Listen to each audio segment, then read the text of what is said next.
Hello, ako si Jericho Pascua at ngayon ay gagawa tayo ng tent gamit ang mga bagay na makikita sa ating tahanan tulad ng kortina, kawayan, ipit ng damit at lubid. Tara!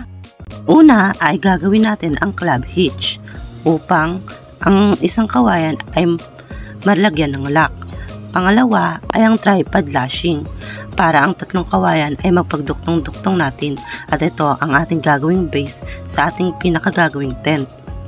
Patuloy lang natin ang pagsalansan ng lubid sa kawayan.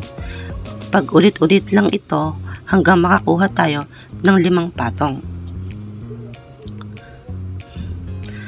At pagkatapos nun ay ilalak natin to gamit ang pababa at pataas na pagtali.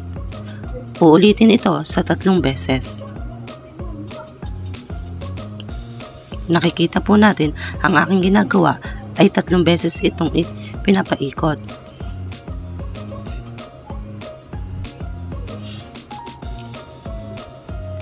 At ang pangalawang side naman po. Tig-3 rin ito. 3 ikot para mas mahigpit at mas matibay ang gagawin nating base.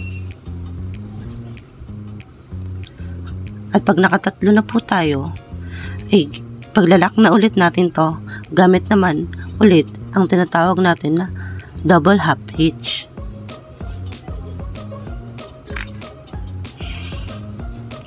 Pag nalak na po ito ay itatayo na natin ang ating pinaka base.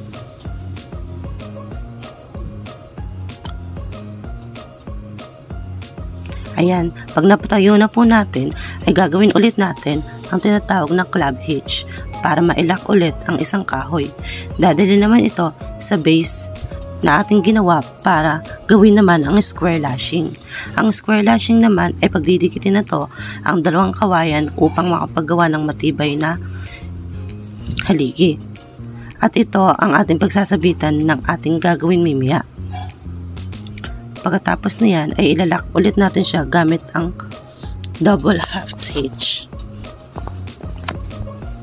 Ngayon ay nagpukpuk ako ng isang kahoy dito at nagperform ako ng tinatawag nating bow line. Ang bow line ay gagawin natin at isasabit natin sa pinukpok nating kahoy para ang base natin ay maging matibay at hindi basta-basta hanginin. At sa kabila naman, sa pinaka-base ng ating tent ay magtatali tayo ng tinatawag natin double half hitch para maging matibay ito. Ayan ang pagduktong sa isang kahoy mula sa ating base. At sunod naman, ang ating tumbler para lagi tayo mayroong inumin ay gagamitan natin ng reef nut para maisabit natin at hindi lagi nasa lupa para hindi ito madumihan.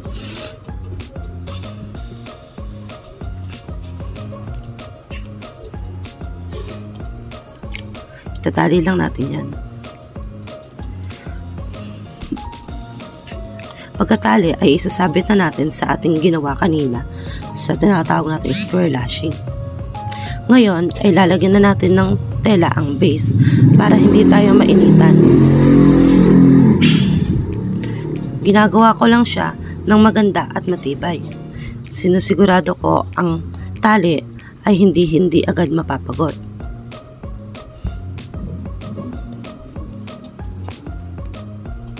Ginamitan ko rin siya ng ipit para mas madali siyang maitali. Pero kailangan mahigpit pa rin ang ating pinakapagkatali para hindi ito agad masira. 2 tela nga pala ang aking ginamit para mas maganda ito at kasyang-kasya sa ginagawa nating tent.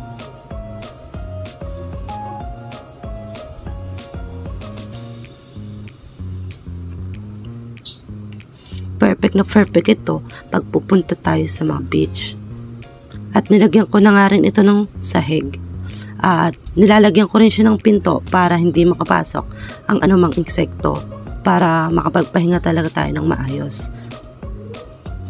Nilalagyan ko siya ng pinto sa mga oras na yan. Makikita na ang katapusan ng aking ginagawa at ito'y mukha talagang komportableng pagpahingahan. Ayan. Ayan na rin ang pinto. Medyo mahangin lang pero Makitang-kita naman natin kahit gano'ng kahangin ay matibay ang ating ginawa. Ayan ang likod, inikot-ikot yan. Makikita po natin ang aking gawa ay talagang matibay. Kasya po talaga ako sa loob at makapagpahinga ka talaga.